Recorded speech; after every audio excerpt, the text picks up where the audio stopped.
About 8 months ago, while researching for my Life of Toph video, I stumbled upon this little story or episode that was not part of book 1, and I've been wanting to make a video about this little story for quite some time, because I honestly think it's some incredible storytelling and adds so much to the overall Avatar timeline.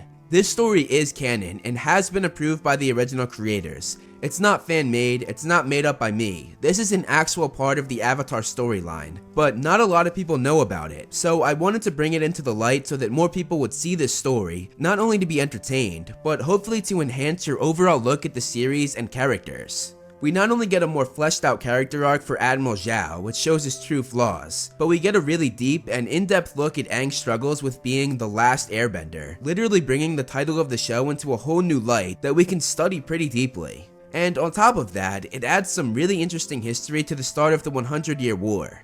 In this video, I'm going to go through this story or episode and break it down as we go, explaining why this episode would have been so fantastic. Before we start, I'm trying to grow my footprint on other social medias besides just YouTube, so it would be awesome if you guys could follow me on Twitter and Instagram. I tweet about your favorite fandoms like Harry Potter, Avatar, Star Wars, Marvel, Hunger Games, and so much more. And you can see behind the scenes movie flame stuff on Instagram, and just some of my personal life like my dog Loki, who is the cutest dog in the world, and just some fun posts on both platforms. All of my social media platforms as well as my Patreon are linked below for easy access. If you want, give me a follow. If not, that's totally fine. So now, let's get the video started. The story starts from the point of view of Team Avatar about a week before they arrive in the Northern Water Tribe. They were shopping at a merchant center, and while there, Aang found an old airbending relic called an airbender pendant, which in itself is very interesting, because this is very similar to what he has in the finale of the series. And in the comics after the series, we found out that that necklace ties him to his past lives, because when he destroyed it, he lost his connection with Roku, which he had planned to do and was the whole point of destroying it, but he later finds out that he also cut off his connection with Yang Chen and the rest of his past lives. This shows how important and useful these relics can be, which is a constant theme in the story, how something so small can make such an impact, and this foreshadows what's to come for the rest of the episode. But anyway, Aang gets super excited when he sees this relic, and he asks the merchant where he got it. The merchant tells him that a man traded it for medical herbs 2 days ago. Aang of course gets really excited because he thinks this might be another airbender that survived, and that maybe he wasn't the last airbender after all.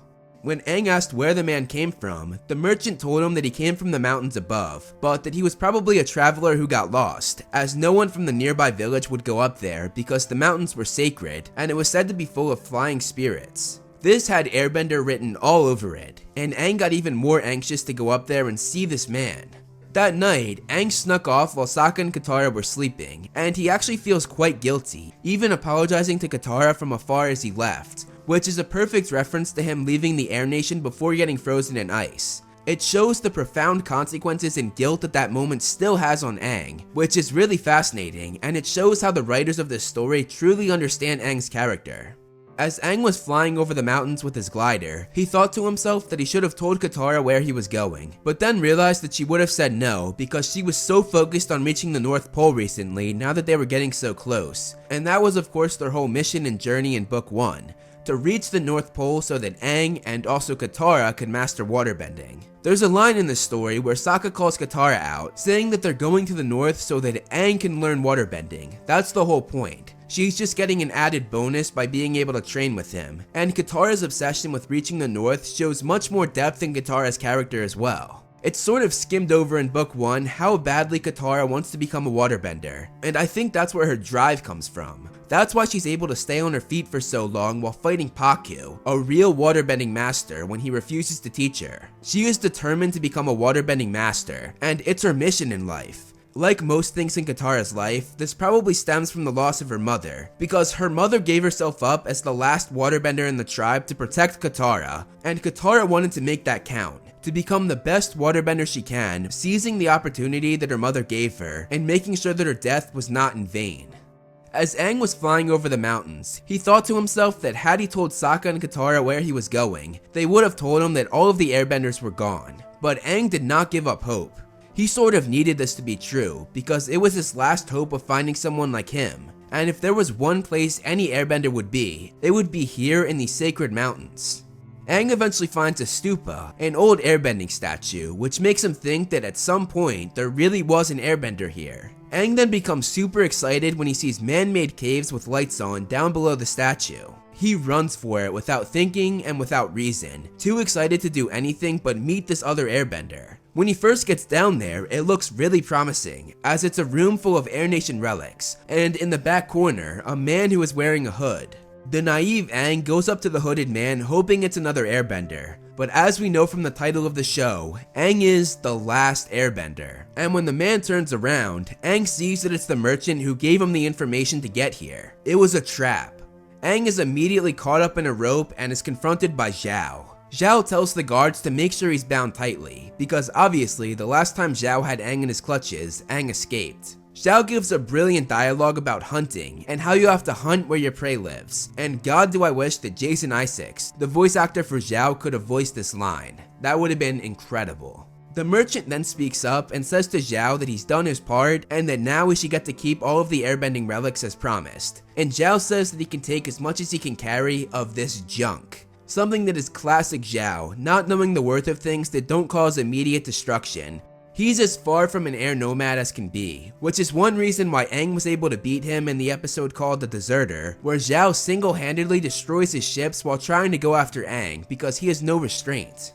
Zhao then breaks the airbender pendant, and he gives Aang a history lesson about Fire Lord Sozin, saying that Sozin used these caves to draw in the few airbenders who escaped his assault while destroying all of the Air Nation locations. The surviving airbenders would think that other Air Nation refugees were laying low here, and Aang had fallen into the very trap that many of his people had 100 years ago. Zhao then got into Aang's face and said that this trap was able to catch one last airbender.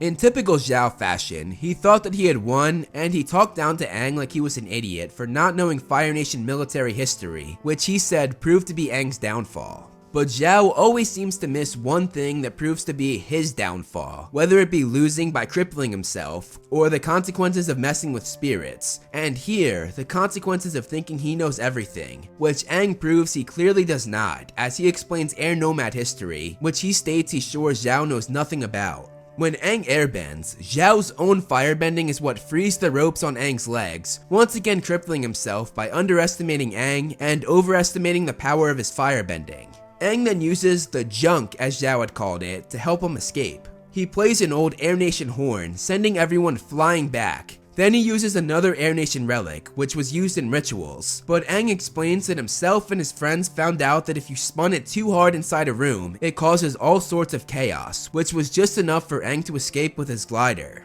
Zhao on the ground, surrounded by Air Nation relics, is the perfect representation of the character theme his arc is so focused on, always losing because of how naive he is about certain areas he sees as weak or insignificant.